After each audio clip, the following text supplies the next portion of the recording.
नमस्कार विद्यार्थियों। देखिए, आज हम पढ़ रहे हैं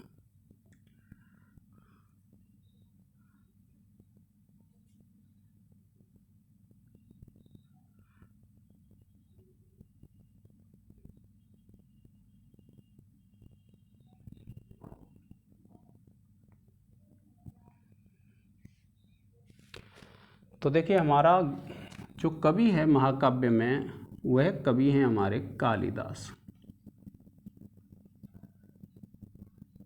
कौन से कवि हैं? कालिदास नाम के हमारे कवि हैं।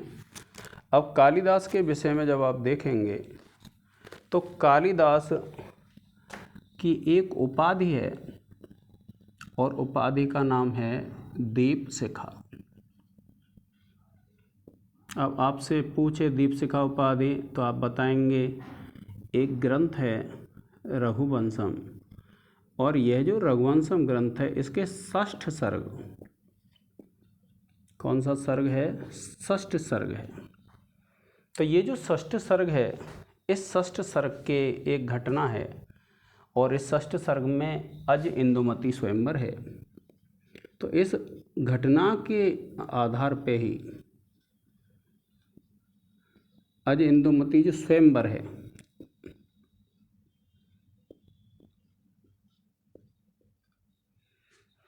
इस घटना के आधार पे क्या है, उनको दीपशिखा की उपाधि दे दी गई।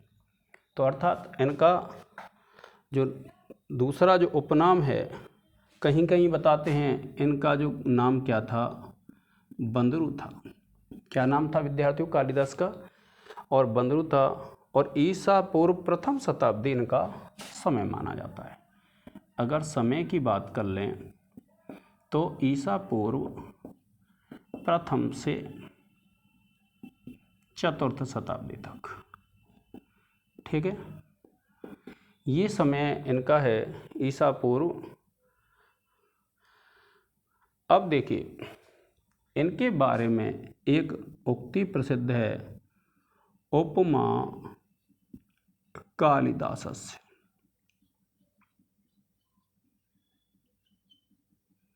यानी जो कालिदास हैं वह उपमा के लिए क्या हैं? प्रसिद्ध हैं। अर्थात जो कालिदास हैं उनका उपमा अलंकार प्रसिद्ध है।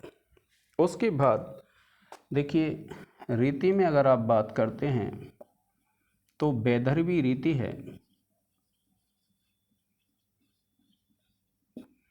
इनकी जो प्रिय रीति है वह कौन सी है विद्यार्थियों? वैदर्भी रीति है। और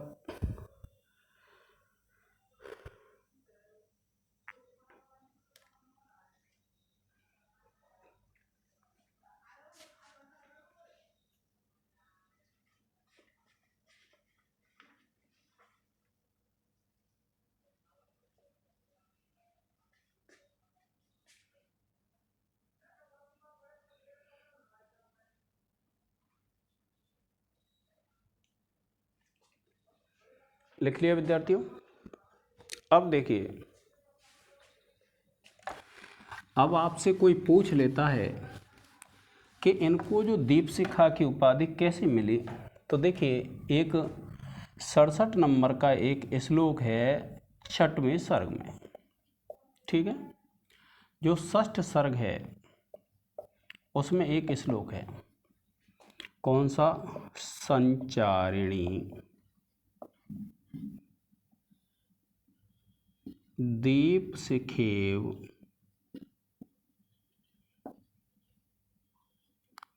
रात्रौ, संचारिणी दीपशिखेव रात्रौ यम यम व्यतीयाय पतिंबरा सा। यम यम व्यतीयाय पतिंबरा सा। एक पंक्ति तो यह है। दूसरी पंक्ति है विद्यार्थियों, नरेंद्र मार्गाटे प्रपेदे। नरेंद्र मार्गाट एव प्रपेदे। नरेंद्र मार्गाट्टेव प्रपेदे विवर्ण भावम स स भूमिपालः।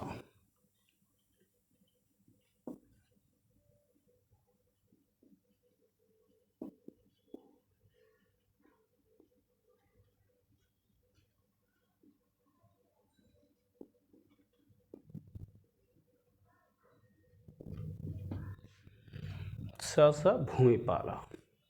यह वह श्लोक है जिसके आधार पर जो महाकवि कालिदास हैं उनको क्या है, दीपशिखा की उपाधि से विभूषित किया गया। अब देखिए,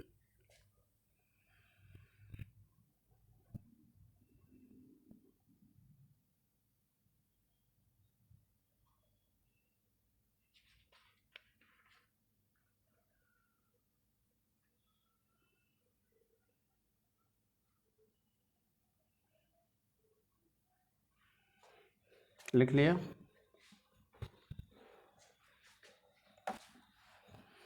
देखिए, जो अर्थांतर न्यास अलंकार होता है, अर्थांतर न्यास अलंकार के प्रयोग में भी जो कालिदास हैं बहुत महत्वपूर्ण हैं। इसलिए यह भी कहा गया है अंतर अर्थांतर न्यास प्रयोग कालिदासो विशिष्यते। तो आप ये ध्यान रखेंगे विद्यार्थियों।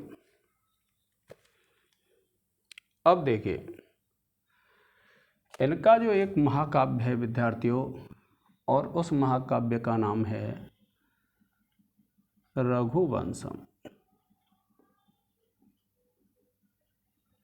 अब यह जो रघुवंशम है, जब आप देखेंगे तो ये रघुवंशम है, अगर आप बात करेंगे सर्ग की तो इसमें 19 सर्ग हैं विद्यार्थियों। कितने सर्ग हैं? 19 सर्ग हैं। दूसरी बात, अगर आप रस की बात करते हैं तो इसमें श्रृंगार रस है विद्यार्थियों। कौन सा रस है? श्रृंगार रस है। फिर उसकी बाद आप देखेंगे इसका जो इसमें अगर आप बात करते हैं स्तुति की, तो शिव पार्वती की स्तुति है। किसकी है? शिव पार्वती की स्तुति है। और फिर देखिए, इसका प्रारंभ राजा दिलीप से होता है और अंत राजा अग्निवर्ण से होता है।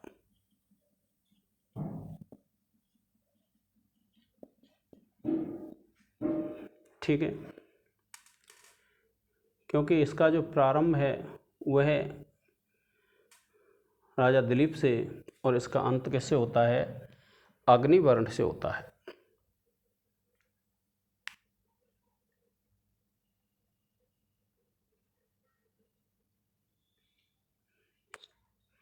इसमें 31 रघुवंशी राजाओं का वर्णन है।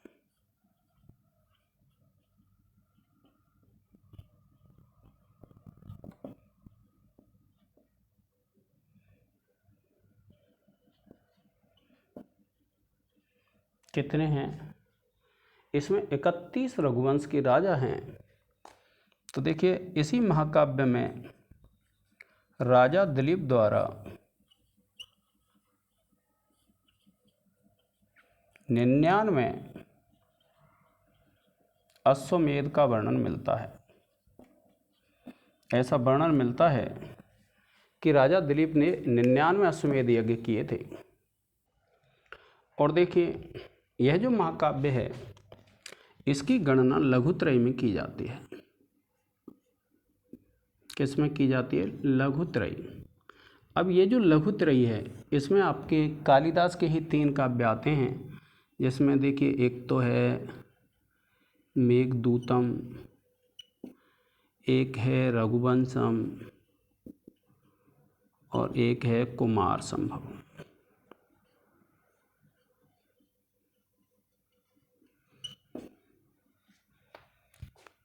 ठीक है, आप इसका एक स्क्रीनशॉट ले लें विद्यार्थियों, और हम आगे बढ़ते हैं।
अब देखिए, जब आप कथा देखते हैं, सबसे पहले जो कहानी प्रारंभ होती है इसकी, इस महाकाव्य का जो प्रथम सर्ग है, तो सबसे पहले तो इसमें क्या है, शिव पार्वती की स्तुति है। किसकी स्तुति है? शिव और पार्वती की। जो मुख्य मुख्य बातें हैं विद्यार्थियों, मैं उन्हीं को लिखूंगा। अब होता क्या है कि जो राजा दिलीप है, उस राजा दिलीप के कोई संतान नहीं होती है, और जब विद्यार्थियों कोई संतान नहीं होती है तो वह राजा अपने योग्य मंत्रियों पर राज्य का कार्यभार सौंप करके अपने कुल के जो ऋषि थे, जिसका नाम क्या है, वशिष्ठ, यानी जो राजा है, कौन सा राजा? दिलीप, और रानी सुदक्षिणा, ठीक है।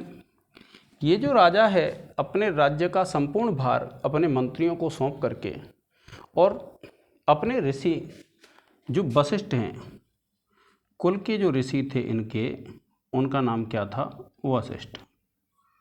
वशिष्ठ के पास चले जाते हैं।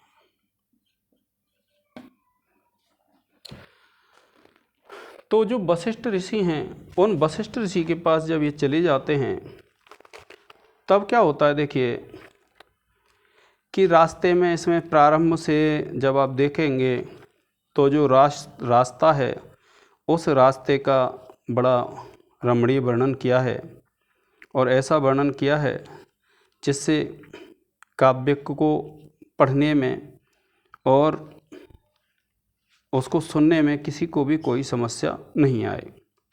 तो इस प्रकार से क्या है, उसका वर्णन किया गया है काव्य का। और इसके बाद क्या होता है, देखिए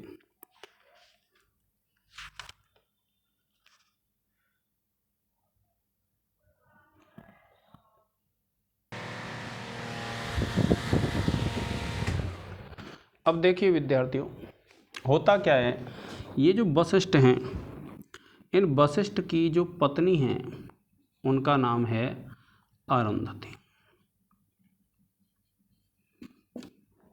जो राजा हैं, वह राजा क्या करते हैं, अपनी पत्नी के साथ ऋषि वशिष्ठ के आश्रम में पहुंच जाते हैं, और पहुंच जाते हैं वहाँ, जब विश्राम कर लेते हैं, ऋषि के पास पहुंचते हैं, ऋषि कुशलता पूछते हैं, और राजा कहते हैं कि मुझ जैसे व्यक्ति के लिए कुशलता कहाँ है, जिसके संतान नहीं होती है उसे कुशलता कहाँ होती है, तो ऐसा कारण जानिए, ऐसी समस्या क्यों आ रही है।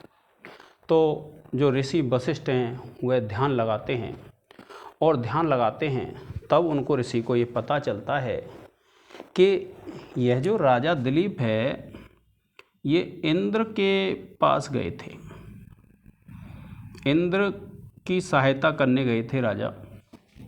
और जब राजा वापस आ रहे थे, तो एक वृक्ष था पारिजात का। किसका वृक्ष था? पारिजात का। और उस वृक्ष के नीचे एक गाय बैठी हुई थी, कामधेनु, ठीक है। अब यह जो कामधेनु बैठी हुई थी, उसी समय जो रानी है, कौन सी? सुदक्षिणा। इस सुदक्षिणा ने ऋतु स्नान किया था। अब ऋतु स्नान जो शब्द है, आप किताब में पढ़ेंगे, आपको ऋतु स्नान मिलता है। ये जो ऋतु स्नान शब्द उस स्थिति के लिए आता है जब महिलाओं का मासिक धर्म होता है, और मासिक धर्म जो होता है, जो महीना होता है, उसके बाद महिलाओं की शारीरिक स्थिति ऐसी होती है जो संतान तंतु को ग्रहण कर सकती है, और जिससे भविष्य में संतान उत्पन्न हो सकती है। तो इसी कारण से जो राजा दिलीप है वह अत्यंत जल्दी में थे। क्यों? क्योंकि जो रानी है सुदक्षिणा, उसने क्या किया हुआ है? ऋतु स्नान किया हुआ है। क्योंकि वह समय संतान उत्पत्ति के लिए निश्चित होता है 2-4 दिन का, कि अगर वह समय निकल जाता है तो क्या होगा? रानी के संतान नहीं होगी। तो इस कारण से जल्दी जा रहे थे, तो जो पारिजात के वृक्ष के नीचे कामधेनु बैठी हुई थी, क्योंकि कहाँ से आ रही है? ये इंद्र की मदद करके राजा दिलीप। और कामधेनु जब बैठी हुई थी, तो कामधेनु की परिक्रमा नहीं की इन्होंने, और कहते हैं, देखिए, प्रति एक सूक्ति आती है, प्रति वधनाति प्रतिबध्नाति ही श्रेयः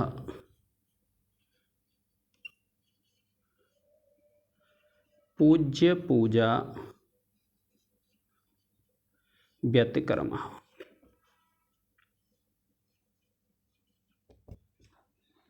ठीक है, पूजनीय व्यक्तियों की अगर हम पूजा का उल्लंघन करते हैं, क्या है ये सूक्ति कि प्रतिबध्नाति ही श्रेयः पूज्य पूजा व्यतिक्रमः, कि अगर हम पूजनीय व्यक्तियों की पूजा में व्यतिक्रम करते हैं अर्थात उनकी पूजा का उल्लंघन करते हैं, तो जिस श्रेय की आपको प्राप्ति होने वाली है वह श्रेय क्या है, रुक जाता है। और उन्होंने कहा, ऋषि वशिष्ठ ने, कि आप आ रहे थे और पारिजात के वृक्ष के नीचे जो कामधेनु हैं वो बैठी हुई थी, लेकिन आपने परिक्रमा नहीं की, क्योंकि जो बहुत बड़े देव होते हैं उनको नमस्कार नहीं किया जाता। क्या किया जाता है, उनकी परिक्रमा की जाती है। तो वह क्या कहते हैं कि आपने परिक्रमा नहीं की, और परिक्रमा नहीं की इसी कारण से क्या है कि जो कामधेनु है वह आपसे नाराज हो गई, और कामधेनु नाराज हो गई तो कामधेनु के नाराज होने के कारण ही ऐसी स्थिति है कि आपके संतान नहीं हो रही। तो कामधेनु तो अब वर्तमान में वरुण देव के यज्ञ में गई हुई है। तो आप ऐसा कर सकते हैं कि जो उनकी पुत्री है, कामधेनु की पुत्री का नाम है नंदिनी, आप नंदिनी की सेवा कीजिए, और नंदिनी जब प्रसन्न हो जाएगी तो आपको संतान का लाभ हो जाएगा। क्या कहा कि अगर नंदिनी प्रसन्न हो जाती है तो आपको संतान का लाभ हो जाएगा। इस प्रकार से कहा, किसने, इन्होंने, जो ऋषि वशिष्ठ हैं। आप इसका एक स्क्रीनशॉट ले लें विद्यार्थियों।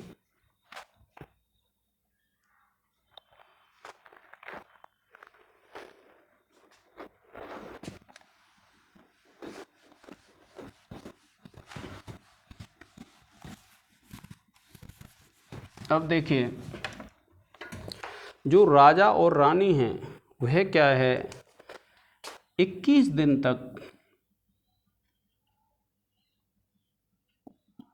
उस गाय की सेवा करते रहते हैं। कितने दिन तक, 21 दिन तक। कौन सी गाय की, नंदिनी गाय की। लेकिन जब 21 दिन हो जाते हैं विद्यार्थियों, तो फिर वो नंदिनी गाय क्या करती है, हिमालय की एक गुफा में प्रवेश कर जाती है। कहाँ पर, हिमालय की एक गुफा में।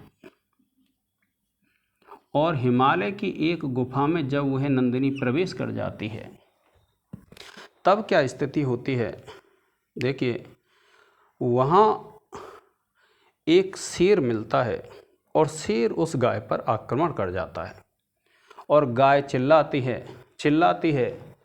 तो वह जो शेर था, शेर आक्रमण करता है, गाय चिल्लाती है, तो जो राजा दिलीप है वह ये कहता है कि हे सिंह, आप मेरा शरीर खा लीजिए लेकिन इस गाय को छोड़ दीजिए, जो गाय थी नंदिनी। तब क्या है, जब अपना शरीर अर्पित कर देते हैं तो वह बताता है, जो शेर था वह कहता है, मैं भगवान शंकर का सेवक हूँ। क्या कहता है कि मैं भगवान शंकर का सेवक हूँ, मैं भगवान शंकर का सेवक हूँ, और मेरा नाम क्या है, कुंभोदर है। आप ध्यान रखेंगे, ये जो कुंभोदर था वह क्या था, भगवान शिव का सेवक था। और उसने क्या कहा कि जो देवदारू वृक्ष है, कौन सा, देवदारू वृक्ष, और वह किसका प्रिय है, पार्वती जो हैं उनका प्रिय है ये वृक्ष। तो उसने कहा, मैं उसकी रक्षा कर रहा हूँ। और इस प्रकार से क्या है, वह उसको अपना परिचय देता है। जब राजा नीचे झुकता है तो क्या है, उसके ऊपर पुष्प वर्षा होती है और नंदिनी प्रसन्न हो जाती है, और उसको क्या है, पुत्र प्राप्ति का वरदान दे देती है। उसके बाद क्या है, जो रानी है सुदक्षिणा वह गर्भवती हो जाती हैं और एक पुत्र को जन्म देती हैं। किसको जन्म देती हैं? पुत्र को। और वह जो पुत्र था उसका नाम था विद्यार्थियों रघु। क्या नाम था उसका? उस पुत्र का नाम होता है रघु। और रघु क्या है, एक यज्ञ करता है जिसका नाम है विद्यार्थियों विश्वजित। विश्वजित ऐसा यज्ञ होता है, आपने यम नचिकेता जो संवाद हुआ था उसमें भी आपने चर्चा सुनी होगी इसकी। ये जो विश्वजित नाम का यज्ञ होता है, तो इसकी जब आपने पहले भी चर्चा सुनी होगी, तो इस चर्चा में क्या होता है कि सर्वस्व दान करना होता है। और राजा रघु भी कैसे थे, सर्वस्व दान कर देते थे, अपने लिए केवल मिट्टी के बर्तन रखते थे, जिससे क्या है वह कुछ। इसी समय क्या है, रघु के पास एक शिष्य भी आता है जिसका नाम है बर्तंतु का शिष्य था कौत्स। क्या नाम था? एक गुरु थे वर्तंतु, उनका शिष्य था कौत्स। यह आ जाता है और यह 14 करोड़ स्वर्ण मुद्रा मांगता है रघु से। लेकिन रघु का खजाना तो खाली हो गया था, किंतु उसी समय क्या है, जो कुबेर हैं वह रघु के खजाने को भर देते हैं। फिर कुछ समय बाद क्या है, रघु और इंदुमती का स्वयंवर होता है। स्वयंवर होने के बाद विद्यार्थियों फिर रघु से एक अज नामक पुत्र पैदा होते हैं और अज और इंदुमती का स्वयंवर होता है। फिर अज से जो पैदा होते हैं पुत्र, उनका नाम है विद्यार्थियों दशरथ। क्योंकि जो रघु थे, क्योंकि दिलीप हैं पहले, दिलीप के रघु और रघु के अज। अब इन अज से क्या है, दशरथ का जन्म होता है और दशरथ से आपको पता है राम। इस प्रकार से कहानी चलती रहती है विद्यार्थियों। और फिर रामायण आपने पढ़ी हुई है, रामायण की कथा को इसमें दोहराया गया है। और धीरे धीरे क्या है, जो इसमें रावण के वध से लेकर अंत में एक राजा आता है जिसका नाम है अग्निवर्ण। तो ये अग्निवर्ण नाम का जो राजा है, इस अग्निवर्ण राजा के वर्णन से यह समाप्त हो जाती है विद्यार्थियों। क्योंकि ये जो कहानी है वो कब समाप्त होती है, जब यह जो राजा अग्निवर्ण है।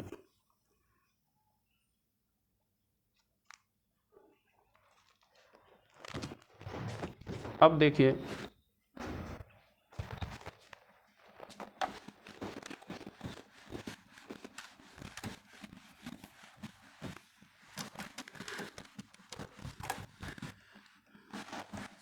रघुवंशम के बारे में कुछ प्रमुख सूक्तियां हैं, जिसमें एक है क इह रघुकारे न रमते।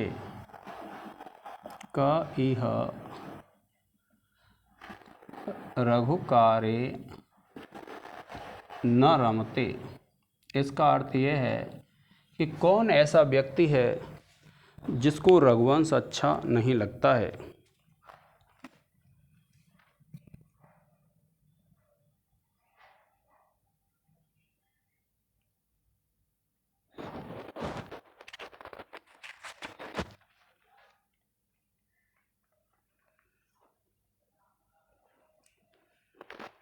फिर देखिए,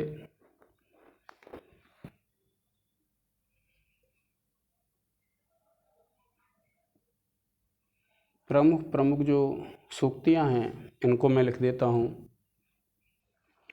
देखिए विद्यार्थियों, जो रघुवंशम महाकाव्य है उस महाकाव्य की जो प्रमुख सूक्तियां हैं ये हैं, तो आप इनको याद कर लें।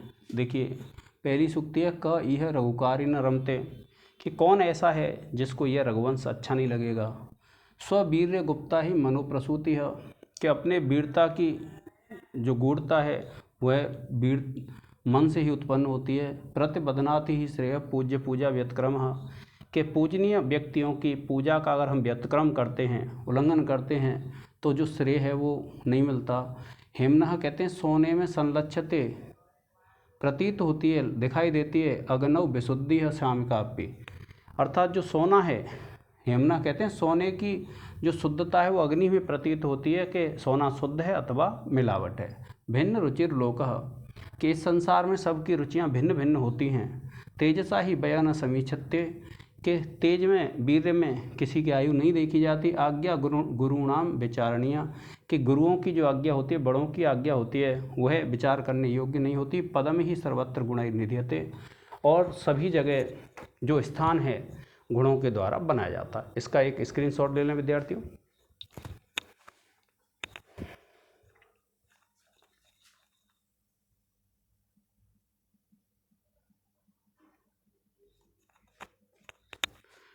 तो आज के इस लेक्चर में विद्यार्थियों इतना ही। जय हिंद, जय भारत।